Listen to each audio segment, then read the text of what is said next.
on la refait. Le chêne est un arbre? Oui, il est un arbre. Oui, c'est un arbre. Je suis très bien, très bien.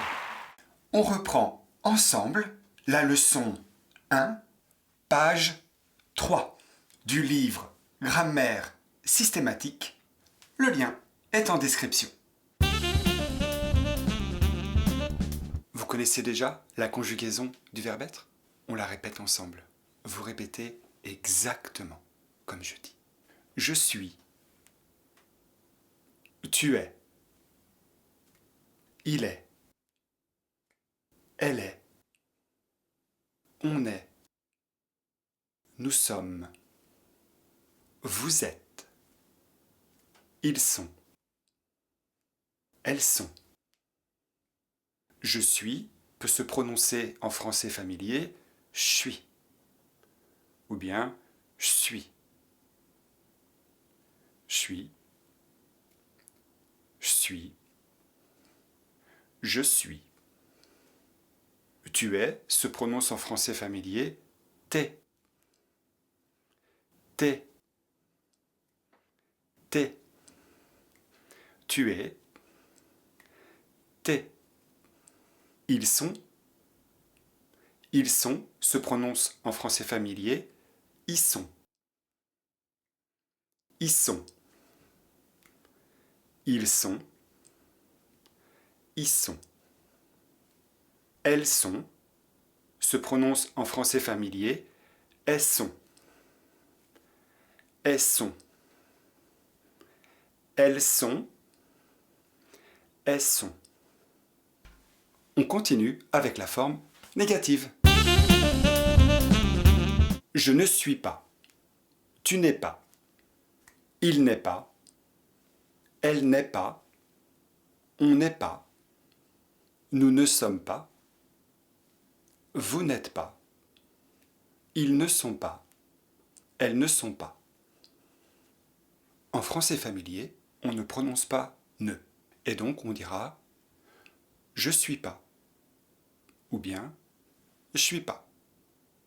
Je ne suis pas. Je suis pas. Je suis pas. Je suis pas, c'est familier. Je ne suis pas, c'est la manière la plus polie. Ou bien, c'est quand on lit. Je ne suis pas. Je suis pas. Je suis pas. Avec tu n'es pas, en français familier, on dit t'es pas. T'es pas. Il n'est pas, en français familier, on dit il est pas. Il est pas. Elle n'est pas, en français familier, on dit elle est pas. Elle est pas. On n'est pas, ça ne change pas. On n'est pas, on n'est pas. Nous ne sommes pas, en français familier, nous sommes pas. Vous n'êtes pas, en français familier, vous êtes pas. Vous êtes pas. Vous n'êtes pas, vous êtes pas. Et enfin, ils ne sont pas, en français familier, ils sont pas. Ils sont pas, ou bien ils sont pas, les deux sont possibles. Ils sont pas, ils sont pas. Et le plus poli, ils ne sont pas. Quand on lit, il faut dire ils ne sont pas. Elles ne sont pas, en français familier, elles sont pas, ou bien elles sont pas. Elles sont pas. Elles sont pas, elles sont pas, elles ne sont pas. La manière la plus polie, c'est elles ne sont pas. Elles ne sont pas. On continue avec la forme interrogative. Je suis, ça va donner suis-je. Et oui, on inverse le sujet et le verbe. Je suis va donner suis-je. Alors, la forme interrogative, le sujet et le verbe sont inversés. C'est une manière très polie, ou bien on utilise cette forme à l'écrit. On doit faire attention à la troisième personne. Au singulier et au pluriel, on doit toujours entendre le son T. On doit bien faire la liaison. On répète ensemble la forme interrogative. Suis-je? Es-tu?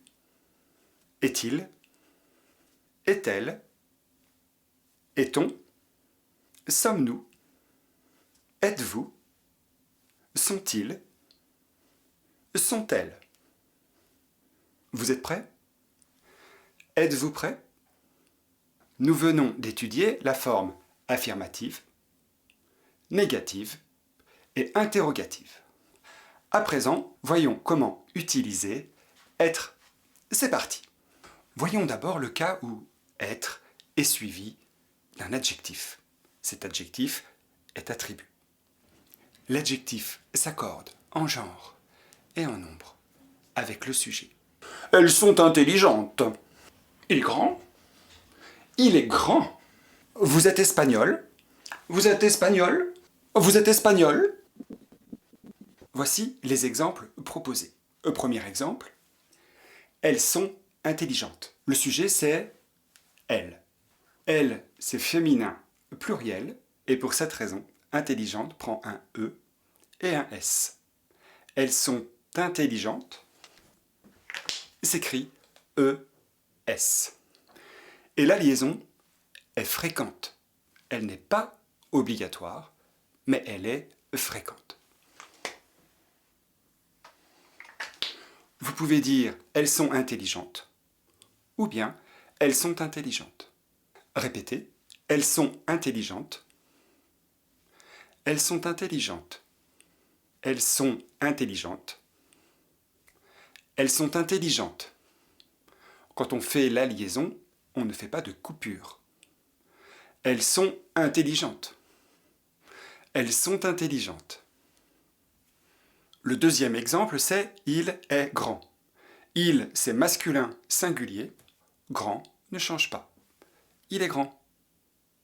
Si c'était au féminin, ça donnerait « elle ». Elle est grande.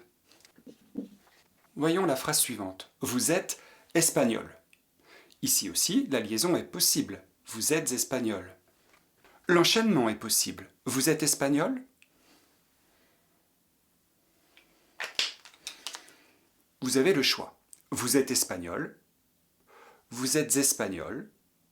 Les deux sont possibles. À vous de choisir la manière de dire qui vous convient le mieux.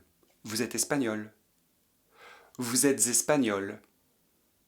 Dans ce cas, espagnol se termine seulement par « elle ». Vous est donc masculin singulier. C'est un « vous » de politesse. Si vous était pluriel, masculin pluriel, alors espagnol s'écrirait, oui, avec un S.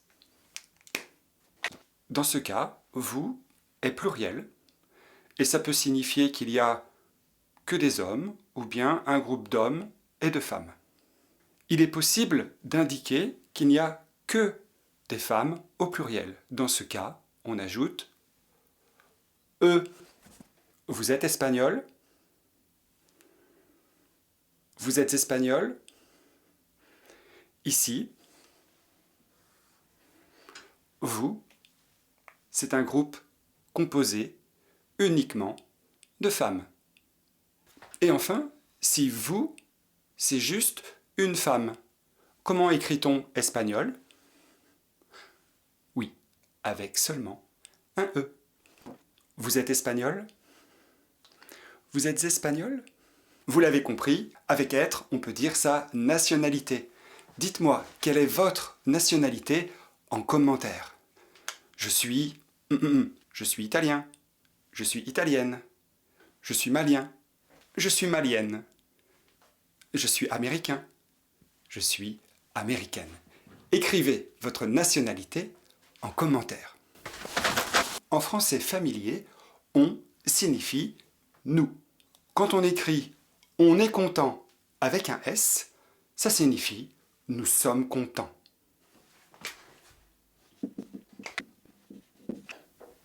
On est content. On est content. Deuxième cas, être est suivi d'un déterminant et d'un nom. Paul est un ami.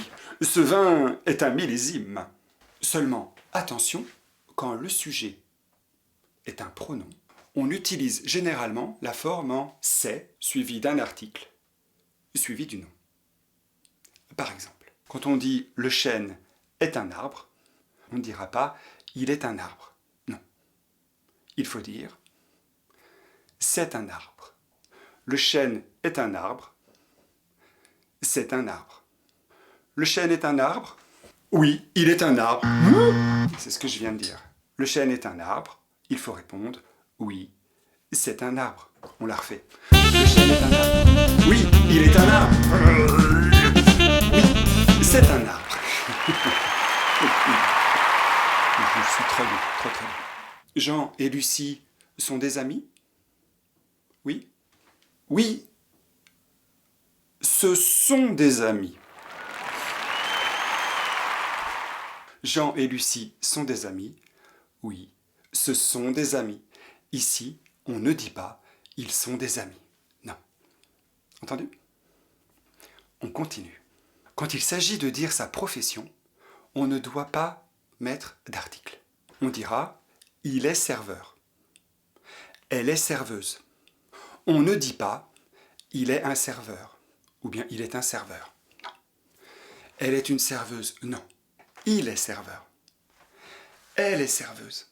Dans le cas suivant, être peut être utilisé pour dire son origine. Dans ce cas, ça va donner être suivi de. Être de. Par exemple, vous êtes d'où? Réponse, je suis de. Imaginons, vous êtes londonien. Vous habitez à Londres, vous êtes né à Londres, vous vivez à Londres. Vous êtes d'où? Je suis de Londres. On peut aussi l'utiliser dans le cas d'une citation. C'est de qui? La phrase est de qui? Qui a écrit la phrase? C'est de qui? C'est de moi. C'est de qui? C'est de Paul Valéry. Et enfin, on utilise très souvent être pour dire l'heure. Dans ce cas, ça va donner il est heure. Il est quelle heure? Il est 8 heures. Il est quelle heure? Il est 9 heures. Et la question est, quelle heure est-il?